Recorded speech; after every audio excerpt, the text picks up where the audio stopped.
zgjedhje flagrante, por gjithë bënë sikur është diçka e zakonshme dhe krejt normale. Dhe përmes një pune titanike, sot ne kemi arritur në pikën që është rënuar përfundimisht institucioni i Bashkisë Tiranë, është rrëzuar. Edhe ditën e sotme, mos gaboj, kam parë në media që janë larguar bashkëpunëtorët më të ngushtë të Veliajt nga bashkia.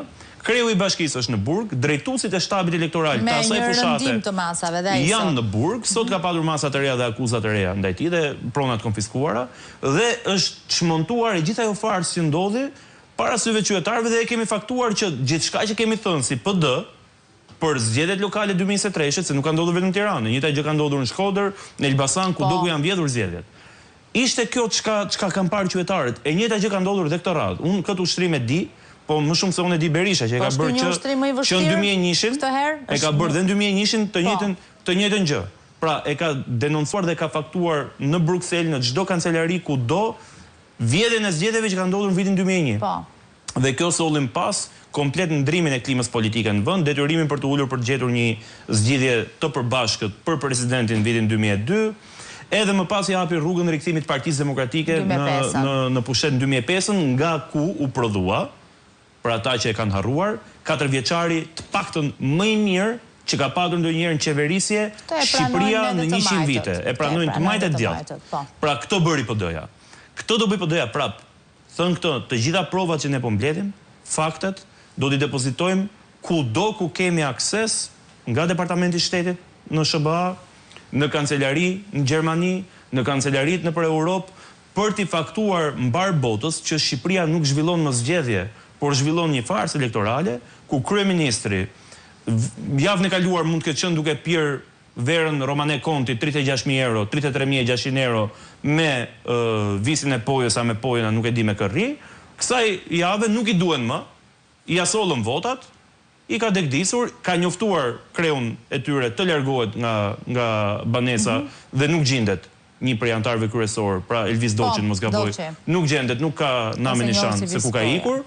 Si për herë, bëhet një bilans, bëhet një aksion, goditen disa antarë të bandës, nuk sekuestrohen pronat dhe asetet kryesore, personave kryesore, e njëjta gjë ka ndodhur dhe me Elvis Doçin, Eldemar Construction, që ka marrë leje ndërtimi nga Edi Rama para një viti për ndërtuar një hotel 10 katësh luksoz në Shkëmbin e Kavajës, nuk është vënë në sekuestro. Do me thënë, e gjenë syri, unë e kam parë ke syri sot, e gjenë syri, e zbërthen syri skemën korruptive, zbërthen syri faktin që ky ka padur një ide, kjo është lidhja e krimit mafjas me zgjedhje. Me shtetin, ka marrë lejen e ndërtimit nga Edi Rama, ka hyrë një kompani tjetër, ka financuar, ka bërë qarkullim në parave, ka financuar, ka rritur kapitali me 2.3 milion euro, dhe çfarë ndodh? Këto i gjenë syri, i gjenë gazetarët e syrit, dhe këto nuk i gjenë prokurorët e spaku. Me që se jemi këtu, persona në netim, se këtë pyetje e kam drejtuar edhe ditën e djeshme, persona në netim këta, që nga shkurti SPAK kishte djeni të plot dhe në mos e kishte më përpara, lidhur me këtë çështje për cilët ishin në hetim. Këta personat kanë qenë në qarkullim, thoshte zoti Berisha, por jo vetëm ai gjatë zgjedhjeve e kështu me radhë. Ta ishin shtabi elektoral i PS-s në Durrës. Sa e çon kjo barrën e fajt te SPAK, te prokurorët e SPAK? Të kthehemi ka ajo që thash, pra, unë kam qenë një ndër njerëzit, le të themi konstruktiv, edhe një nga njerëzit, le të themi, kam pasur unë luatit e mia, sepse kisha momente që thoja, për hir të vërtetës Armelia, po bëhet një punë, po bëhet diçka. Por kësaj radhe është flagrante çka ka ndodhur. Është përsëritur skenari që Edi Rama i përdor çunat e Dubait, çunat e krimit, çunat problematik, i përdor për herë për të vjedhur zgjedhjet,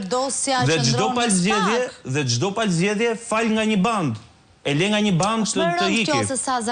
Dhe një sekund, kjo përdoret dhe këtu hynë në lojë SPAK-u, pra. Masha që vjen në lëvizje, nuk është thjesht mash kjo. Kjo është më rënd, në këndvështrimin tim, kjo shkon drejt tek barra penale, se është praktikisht mos veprim, mbyllja e syve, se duhet ishin persona cilët duhet ishin të përgjuar, apo jo? Po sa kohë kemi ne që flasim për inceneratorin e Tiranës, që SPAK-u me mos veprimet e tij, prokurori i dosjes, Dritan Premçi, me mosveprimet e tij, me fshehjen e akteve që i ka bërë edhe dosjes inceneratorëve, ai është po bëhet bashkëfajtor në atë dosje, sepse e din gjithë qytetarët që në Tiranë, gjithë shqiptarët, gjithë bota e di që nuk ka incenerator, janë paguar 142 milion euro. Po, në hetim në përgjim, të njëjtët janë që blen vota, që blen media, që blejnë deputet, që caktojnë deputet, po e kemi thënë, unë nuk di çfarë duhet bëj më PD-ja, se PD-ja Dhe është për më tepër një operacion ndërkombëtar, dhe kjo më bën shumë Armelia duhet përshtypje. themi edhe diçka, duhet kuptojnë edhe qytetarët se